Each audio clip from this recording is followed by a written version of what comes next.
Okay हम आज शुरू करेंगे अपना फर्स्ट गल्फ वॉर। सबसे पहले हमें ये देखना है कि why is it called as gulf war, क्योंकि अगर हम अपने टॉपिक में देखें जो नए टॉपिक्स हमारे ऐड हुए हैं उनमें gulf war, first gulf war, second gulf war, Afghan war, ये सारे उसमें शामिल हैं। तो सबसे पहले हमें ये देखना है कि गल्फ वॉर क्यों। तो we can have a look over here कि हमको पता था यूएसएसआर बना हुआ है, बाय एंड ऑफ बाइपोलैरिटी हुआ। एंड ऑफ बाइपोलैरिटी होने से आपका यूएसए एक मेजर पावर बन के निकल के सामने आ गया। और 1990 के अकॉर्डिंग अगर हम ये देखें तो ये हमारा जैसे बड़ा सा यूएसएसआर वाला पोर्शन था, तो इसमें एक मेजर पोर्शन था आपका रशिया और इसके आसपास बहुत सारे कंट्रीज थे। ठीक है, ऐसे ऐसे छोटे छोटे यहाँ भी बहुत सारे कंट्रीज थे जो इसको सराउंड किए हुए थे, लेकिन मेजर लैंड पोर्शन किसका था? रशिया का था। ये टोटल 15 कंट्रीज थे ऐसे। अब ये जो पूरा खत्म हुआ, ये अराउंड 1989 से 1990 के बीच में पोलैरिटी खत्म हो गई, यूएसएसआर डिसॉल्व हुआ था। तो क्या 1990 में जब ये खत्म हुआ तो युद्ध खत्म हो गया, लड़ाइयाँ खत्म हो गई? तो ऐसा नहीं हुआ, लड़ाइयाँ फिर भी चल रही थी, एक दूसरे से पार एक्वायर करने की कोशिश की जा रही थी। तो अब हम सबसे पहले देखेंगे कि ये इसको नाम गल्फ वॉर क्यों दिया गया है, इसमें first gulf war, second gulf war ऐसे क्यों दिया गया है। तो अगर हम देखना शुरू करें तो यहाँ this is our South Africa, somewhat like this is our South Africa. South Africa से लगा हुआ ये ऐसा वाला पोर्शन, ये इस शेप का जो पोर्शन है दैट इज हमारा अरब कंट्री, जिसे हम सऊदी अरेबिया कहते हैं। दिस इज पूरा सऊदी अरेबिया,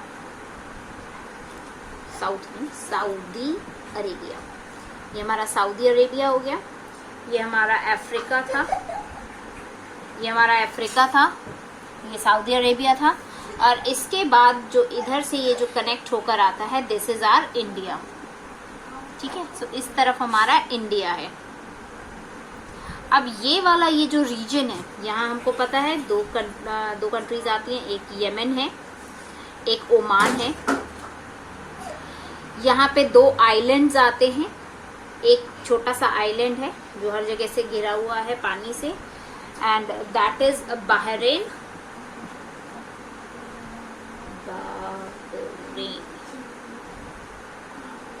ठीक है, ये बहरीन है। और यहाँ पे एक और थोड़ा सा बड़ा आइलैंड है, दैट इज कतार। तो गल्फ का मतलब क्या होता है? खाड़ी। खाड़ी यानी कि जहाँ गहराई हो, पानी ज्यादा हो, सो गल्फ्स बने हुए हैं। तो this area is called as Persian gulf. ठीक है, इसका नाम है पर्शियन गल्फ। ये जो कतार और बहरीन के बीच वाला एरिया है, यहाँ जो पानी है, इसको कहते हैं हम आपका गल्फ ऑफ बहरीन। ये बहरीन के पास है ना, तो गल्फ ऑफ बहरीन हो जाता है। उसके बाद यहाँ से हम जब थोड़ा सा आगे बढ़ते हैं तो नीचे आते हैं, तो यहाँ अबू धाबी है, यूनाइटेड अरब एमिरेट्स है, और ये ऐसे निकल जाता है आगे। ठीक है, ये ऐसे बढ़कर ये जो लैंड है ओमान के आगे, ये ऐसे ऐसे ऐसे ऐसे होके और नीचे आता है, तो यहाँ पे आ जाता है ओमान के नजदीक ही। दैट इज ओमान के जो बगल में एरिया है, दिस इज कॉल्ड एज, यहाँ जो पानी वाला एरिया है इसको हम कहते हैं गल्फ ऑफ ओमान। तो अगर हम देखें तो gulf of Oman, gulf of Bahrain, Persian gulf, तो इनके आसपास सबसे ज्यादा लड़ाइयां देखने को मिली। और क्यों देखने को मिली? क्योंकि यहाँ पे इराक है जस्ट इससे जुड़ा हुआ। ये जो पोर्शन है, यहाँ पे एक छोटा सा कंट्री है दैट इज कुवैत, और कुवैत के ऊपर ये जो पूरा एक्वायर किया हुआ है दिस इज इराक। यहाँ इराक है, यहाँ पे इससे जुड़ा हुआ ईरान है। ठीक है, तो अब जो मेजर लड़ाइयाँ हो रही थी वो इनके आपस के बीच में हो रही थी। तो फर्स्ट गल्फ वॉर में जो हमने लड़ाई पढ़नी है, ठीक है, पर्शियन गल्फ के पास कुवैत था और ये इराक था। तो अब इसमें क्या हुआ, अब जो फर्स्ट गल्फ वॉर में तो सारी की सारी जो लड़ाइयाँ हुई वो गल्फ के पास हुई, इसीलिए इनको नाम क्या दिया गया, गल्फ वॉर। ठीक है, अब हम सबसे पहले पढ़ने जाएंगे कि फर्स्ट गल्फ वॉर किसके बीच में हुआ, कहाँ हुआ, वो हम देखेंगे। तो इसमें से हम बाकी का एक्स्ट्रा चीज इरेज कर देंगे, जो हमारे काम का है बस वही रखेंगे।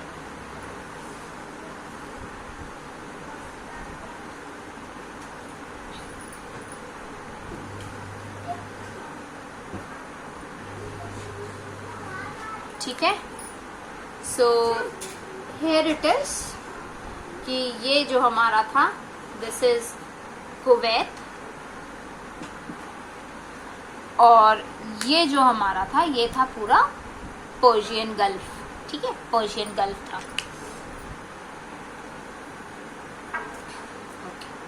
सो अब क्या हुआ, इराक में डिक्टेटरशिप उस समय किसकी चल रही थी, मिस्टर सद्दाम हुसैन की। और अगर हम बात करें तो हम किस समय की बात कर रहे हैं, अगस्त 1990 की हम बात कर रहे हैं। इस समय पे इराक पर सद्दाम हुसैन का कब्जा था और कुवैत इनके कहाँ पर है, साउथ ईस्ट की साइड पर। और कुवैत में बहुत सारे ऑयल का सप्लाई बहुत अच्छा है यहाँ पे, मतलब बहुत रिच है ये ऑयल में, तो बहुत सारे तेल के कुएं वगैरह यहाँ पाए जाते हैं। सो अब क्या हुआ, अगस्त 1990 में इराक ने कुवैत के ऊपर अटैक कर दिया, जो कि उसके साउथ ईस्ट में है। और क्यों अटैक कर दिया, क्योंकि कुवैत के पास बहुत सारे तेल के कुएं थे। तो उनका था कि अगर हम ये कुवैत पर कब्जा कर लेते हैं, कुवैत हमारे अंडर में आ जाएगा, तो हम बहुत स्ट्रांग हो जाएंगे और जो ऑल ओवर द कंट्री है, ऑल ओवर द वर्ल्ड है, इराक एक बहुत मेजर सप्लायर बन जाएगा ऑयल का, क्योंकि मेजॉरिटी ऑयल कुवैत से ही सप्लाई होता है। तो इराक बहुत स्ट्रांग हो जाएगा। तो अब क्या हुआ कि यूनाइटेड स्टेट्स ने और यूएन सिक्योरिटी काउंसिल ने डिमांड किया सद्दाम हुसैन से कि देखो भाई, अब क्योंकि ये तो यूएसएसआर से निकला हुआ था और पावर चल रही थी यूएसए की, तो यूनाइटेड स्टेट्स ने और जो इन्होंने सिक्योरिटी काउंसिल बना रखी थी, यूएन सिक्योरिटी काउंसिल, दोनों ने मिलकर सद्दाम हुसैन से रिक्वेस्ट की कि प्लीज आप कुवैत से अपने ट्रूप्स हटा लीजिए, वहां अटैक मत कीजिए। लेकिन सद्दाम हुसैन ने मना कर दिया। और 6 वीक्स के बाद जनवरी और फरवरी 1991 में, अभी हमने देखा ये 90 में शुरू हुआ था, तो जनवरी फरवरी 91 जब आया तो यूनाइटेड स्टेट्स ने 34 नेशंस को अपने साथ मिलाया, कोएलिशन किया और इंटेंसिव बॉम्बार्डिंग शुरू कर दी। एक बॉम्बिंग कैंपेन बना दिया इराकी लोकेशंस पे, पूरी फुल स्ट्रैटेजी के साथ, और 4 से 5 दिन तक ये पूरा कैंपेन चला। इसको कहा जाता है ऑपरेशन डेजर्ट स्टॉर्म। मतलब एक ऐसी स्टॉर्म सी बरसा दी गई थी, इतने बॉम्ब्स बरसाए गए थे कि पूरा डेजर्टेड एरिया कर दिया था और इराक को फिर वो जगह खाली करनी पड़ी थी। उन्हें अपने सद्दाम हुसैन को अपने ट्रूप्स को वापस बुलाना पड़ गया था। और at the end of the फरवरी हुसैन ने सीज फायर का ऐलान कर दिया, अग्रीमेंट साइन कर लिया और कुवैत को रिलीज कर दिया था। इस वॉर के बाद इराक को एक इंस्पेक्शन के लिए भी साइन करना पड़ा। एक वो था कि हम आपके इराक के अंदर एक इंस्पेक्शन करेंगे, जो यूएस और यूएन सिक्योरिटी काउंसिल ने बोला कि आपको ये इंश्योर करवाना पड़ेगा कि आपके कंट्री में कोई भी केमिकल या दूसरा वेपन जिससे कि आप मास डिस्ट्रक्शन कर सकते हो वो नहीं। ऐसा एक एग्रीमेंट आपको साइन करना पड़ेगा जिससे कि हम आपकी कंट्री में इंस्पेक्शन कर सकेंगे। हम आपको हटा नहीं रहे, you will be the dictator over there, कि सद्दाम हुसैन का ही रूल रहेगा, लेकिन आपको परमिशन देनी होगी कि हम आपकी कंट्री में घुस के आपका इंस्पेक्शन कर सकते हैं। ठीक है, तो पहला क्वेश्चन उठता है गल्फ वॉर क्यों, क्योंकि ये पर्शियन गल्फ के पास हुआ था। दूसरा, किसने किस पे किया, तो इराक ने कुवैत के ऊपर किया था इन द ईयर 1990। 6 महीने बाद उनको बोला गया कि भाई आप इसको यहाँ से हटा लीजिए, आप नहीं हटाओगे देन वील अटैक, तो वो फिर भी नहीं माने। तो फाइनली यूएन ने और यूएस ने मिलके 4 से 5 दिन कॉन्टिन्यूस बॉम्बार्डिंग की। इसमें 34 कंट्रीज को कोएलिशन भी कर लिया और बॉम्बार्डिंग के बाद फिर फाइनली इराक ने हार मानी और उसने अपने ट्रूप्स को वापस ले लिया। और उसके साथ साथ उनको एक परमिशन लेटर भी साइन करना पड़ा कि इनकी कंट्री में, इराक में वो हो जाएगी आपकी इंस्पेक्शन करवाना पड़ेगा कि इनके पास कोई ऐसा वेपन तो नहीं है कि ये अचानक जैसे न्यूक्लियर पावर टाइप कि ये मास डिस्ट्रक्शन कर दे, तो उस चीज के लिए परमिशन देनी पड़ेगी। अब ये लड़ाई हुई क्यों थी, इराक ने कुवैत पर अटैक किया क्यों था, तो ये था ऑयल के लिए कि कुवैत में बहुत सारे तेल के कुएं थे, वो उसको अपने अंडर में लेना चाहते थे और अपनी पार बढ़ाना चाहते थे। तो इराकी एग्रेशन के लिए हुआ था कि इराक अपनी पार को स्ट्रॉन्ग करना चाह रहा था। अब इसी चीज को हम थोड़ा सा डिटेल में पढ़ेंगे। सो द गल्फ वॉर है, जो गल्फ वॉर है वो स्टार्ट हुई थी 2 अगस्त 1990 को, जब इराकी फोर्सेस ने क्या किया था, सद्दाम हुसैन की डिक्टेटरशिप में कुवैत पे, जो कि ऑयल रिच कंट्री थी, उस पे अटैक कर दिया था। और हुसैन ने सोचा था कि कुवैत के जो ऑयल रिजर्व्स हैं वो जो इराक के ऊपर डेप्ट हो गया था, जो अपने कर्जे में डूबा हुआ था इराक, तो उनका मोटिव था कि अगर हम कुवैत पे अटैक करेंगे, कुवैत अपने अंडर में ले लेंगे तो हम रिच हो जाएंगे, जिससे कि हमारे ऊपर जितने कर्जे हो गए हैं वो हम चुका पाएंगे। अब इराक पे कर्जे हुए क्यों थे, क्योंकि इराक के पास एक कंट्री है ईरान, कुवैत से लड़ाई करने के पहले वो ईरान से लड़ाई कर चुका था। तो ईरान से लड़ाई करते वक्त इनको बहुत ज्यादा लॉसेस हुए थे, इनके पार भी बहुत कम हो गई थी, तो वो डेप्ट में चले गए थे, कर्जे में डूब गए थे। दूसरा था क्योंकि अगर आप देखो तो ये कुवैत है, यहाँ ईरान है, ईरान से ये पहले लड़ाई किया था तो ये कर्जे में डूब गया था, तो इनने सोचा मैं कुवैत पे अटैक करके कुवैत पे कब्जा कर लेता हूँ, ये ऑयल रिच है, तो अब मेरे अलावा यहाँ पे कोई कनेक्शन वाला नहीं रह जाएगा। अगर कुवैत पे मेरा कब्जा रहेगा तो ऑल ओवर द वर्ल्ड अगर किसी को सप्लाई चाहिए तो मैं एक चैनल बन जाऊंगा, मैं एक गेट कीपर की तरह एक्ट करूंगा, तो पावर के लिए लोगों को मुझसे डील करके जाना पड़ेगा, जिससे कि मेरी जो स्ट्रेंथ है, इराक की जो स्ट्रेंथ है वो बढ़ जाएगी। अब यूएस को ये बात पसंद नहीं आई, यूएस डर गए कि यस, इराक ने अगर ये स्टेप ले लिया तो अब उनके पास एक कंसोलिडेटेड पावर हो जाएगी, सभी नेशन से ज्यादा पावर हो जाएगी, पूरे मिडिल ईस्ट में ये ज्यादा स्ट्रांग हो जाएंगे। जैसे कि सऊदी अरेबिया स्ट्रांग है वैसे ही इराक भी बहुत स्ट्रांग हो जाएगा, क्योंकि इराक के पास 1 मिलियन सोल्जर्स की आर्मी थी, आर्म्ड फोर्सेस बहुत स्ट्रांग थी। जो इराक की आर्मी थी वो 4th largest military army forces में काउंट होती है।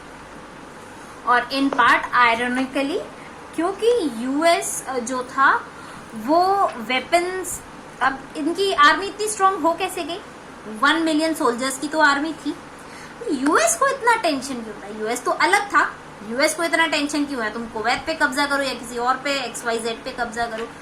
तो यूएस को प्रॉब्लम इसलिए हो रही थी क्योंकि जो इससे पहले इराक ने ईरान से लड़ाई की थी, तो यूएस ने सोचा हम इराक को सपोर्ट कर देते हैं, तो लड़ाई के लिए जो वेपन्स चाहिए थे वो यूएस ने ही प्रोवाइड करवाए थे।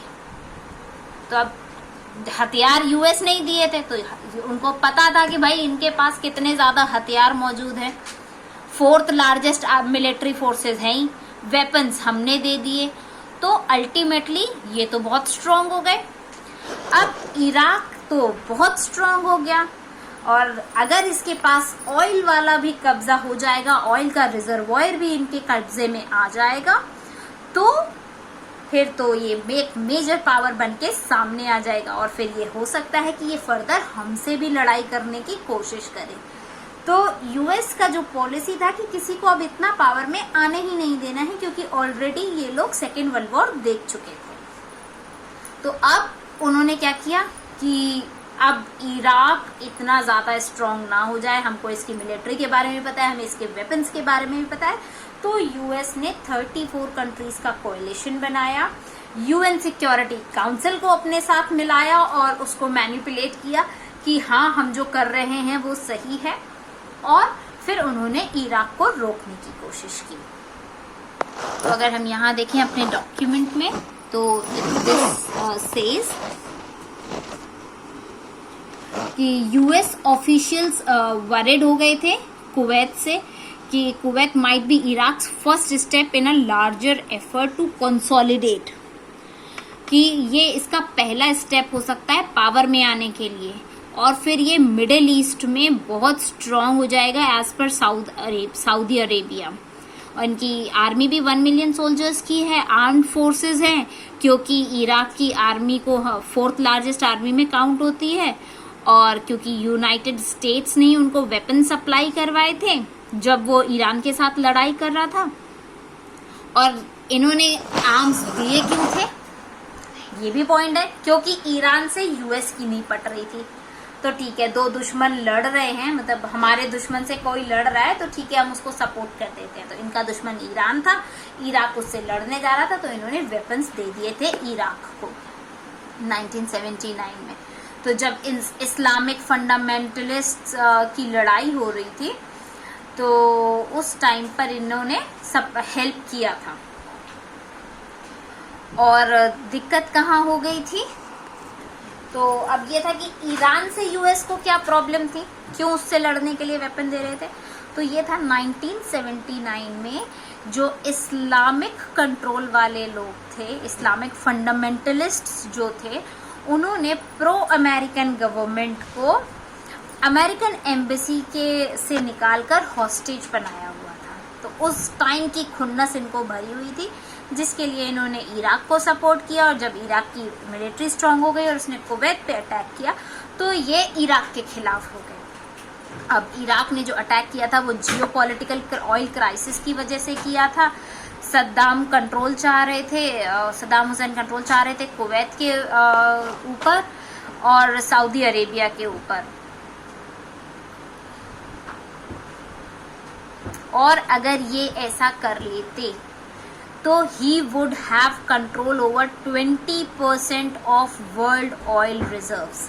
तो पूरी दुनिया का जो 20% ऑयल रिजर्व है वो इनके कब्जे में आ जाता और ये वर्ल्ड की ऑयल पावर में डोमिनेट करने लग जाते कि 20% इकट्ठा कहीं और से नहीं आता। फिर इराक के पास वो पार हो जाती कि ये 20% डोमिनेट करने लग जाते। और जॉर्ज बुश उस समय यूएस के प्रेसिडेंट थे, तो उन्होंने ये चीज़ एक्सप्लेन की, our job, our way of life, our own freedom and freedom of friendly countries around the world would all suffer. तो उन्होंने मैनिपुलेट कैसे किया, हमारी जॉब्स पे बात आ जाएगी, हमारे रहन सहन पे बात आ जाएगी, हमारी फ्रीडम इन पे बाउंड हो जाएगी, हमारी और भी जो दूसरी आज़ाद कंट्री हैं वो भी इन पे डिपेंड हो जाएंगी, क्योंकि ये वर्ल्ड का ग्रेट ऑयल रिजर्व इनके हाथ में आ जाएगा, सद्दाम हुसैन के हाथ में। तो इन्होंने 34 कंट्रीज़ को अपने वश में कर लिया, अपनी मैनिपुलेट करवा लिया। अब यूनाइटेड स्टेट ने यूनाइटेड नेशन सिक्योरिटी काउंसिल के साथ मिलकर इन्वेजन कर दिया उनके ऊपर। जो सिक्योरिटी काउंसिल थी उन्होंने एक रेजोल्यूशन पास कर दिया इकोनॉमिक सैंक्शंस के साथ और एक डेडलाइन दे दी कि जनवरी 15, 1991। इट वॉज स्टार्टेड ऑन 2 अगस्त 1990। तो सितंबर, अक्टूबर, नवंबर, दिसंबर, जनवरी, इनको 5 महीने का टाइम दिया गया कि 15 जनवरी 1991 तक इराक को अपनी ट्रूप्स वहां से हटाने होंगे कुवैत से।